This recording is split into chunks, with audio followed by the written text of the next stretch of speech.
Billionaire accuses black maid of beating his daughter, but the little girl's words shocked the judge.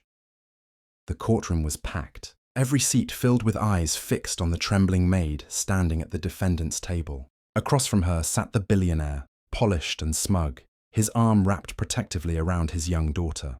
The air buzzed with whispers. How could a servant dare harm the child of such a powerful man? The judge raised his gavel, ready to silence the room. The maid's future dangled by a thread, her entire life hanging on one fragile voice. Then the little girl turned to the judge, her words slicing through the silence, words that no one in that courtroom expected. Before we continue this story, go ahead and subscribe to our channel and like this video, so we can bring you even more amazing stories like this one. To the outside world, Richard Holden was a man of impeccable reputation, a billionaire businessman, philanthropist, and respected figure in high society. The newspapers called him a visionary, the kind of man who seemed untouchable. Cameras followed him everywhere, capturing his tailored suits and glittering galas. To the public, he was the model of success. But inside the walls of his sprawling mansion, a different story quietly unfolded. Beneath the chandeliers and marble floors lived those who kept the empire running, invisible workers whose names few ever knew. Among them was Grace, a black maid hired to care for Richard's only daughter, Emily. Grace had been with the family for 3 years. She worked tirelessly, scrubbing floors, preparing meals, and most importantly, caring for Emily. What began as a job quickly turned into something deeper. Emily clung to Grace in ways she never did with her father. Grace became her comfort during nightmares, her audience during playtime, and her shield when the mansion's halls grew too cold. Yet Grace's presence was not celebrated. Whispers among the staff revealed that Richard disliked the bond between his daughter and the maid. He considered it an insult, that his child found comfort in the arms of someone he deemed beneath his status. Still, Grace poured her love into Emily, seeing the lonely girl not as a job, but as family. It was a fragile happiness, one that could shatter at any moment. And soon it did. Because one morning, Emily appeared with bruises, and in a matter of hours, Grace's world collapsed. The blame was swift, the accusation brutal, and the power of a billionaire was about to crush her life beyond repair. The morning began like any other. Grace entered Emily's room with her usual gentle knock, ready to help her dress for school. But when the little girl turned her face toward her, Grace froze. A deep purple bruise marked Emily's cheek, and faint lines ran across her arms as though someone had grabbed her too tightly. Grace's heart sank. She knelt beside Emily, softly asking what had happened. The girl lowered her eyes and whispered, "I fell." But before Grace could ask further, Richard stormed into the room. His eyes scanned his daughter's bruises, then narrowed on Grace. It didn't take him more than a second to point his finger. "You did this!" he spat, his voice echoing down the hall. Grace's protest meant nothing. Within hours, police had swarmed the mansion.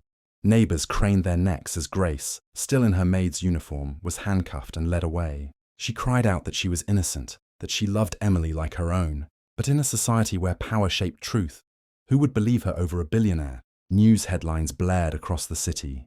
Billionaire's maid arrested for child abuse.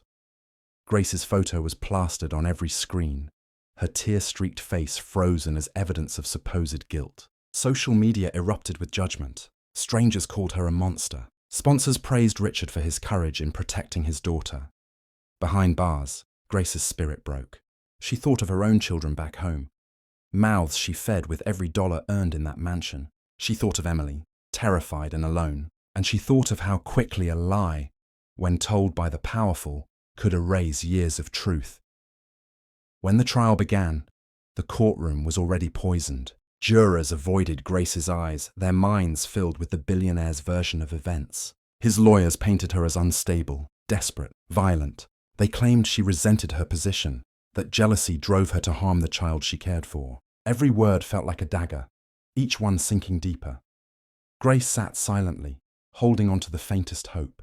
There was only one person who could save her now, a child too young to understand the weight of her words, yet young enough to still cling to truth. And when Emily was called to the stand, the entire room leaned forward. The air grew heavy. The billionaire straightened his tie, certain his daughter would repeat the story he had forced upon her. But Emily's small hands trembled. She looked at her father, then at Grace, and finally, at the judge. The silence stretched painfully as Emily adjusted in her seat, her eyes brimming with tears. The billionaire smiled faintly, a smile that assumed victory, but then Emily's voice broke through, soft yet piercing. "My daddy told me to say Grace hurt me," she whispered, but she didn't. A collective gasp swept through the courtroom. The billionaire's face drained of color, the smugness wiped clean in an instant. Emily clutched the wooden railing, her small voice gaining strength. He grabbed me when he was mad. He said no one would believe me if I told. He said Grace would take the blame because people don't like her skin. The room erupted in shock. Jurors exchanged horrified glances, reporters scribbled furiously, and the judge banged his gavel for silence. Grace covered her mouth, tears streaming as Emily's words cut through the billionaire's lies. The billionaire tried to interject, shouting that his daughter was confused, that she didn't understand.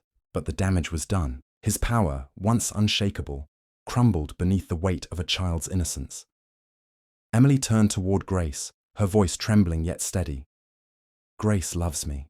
She never hurt me." Daddy lied, and with that, the truth shattered the empire Richard had built.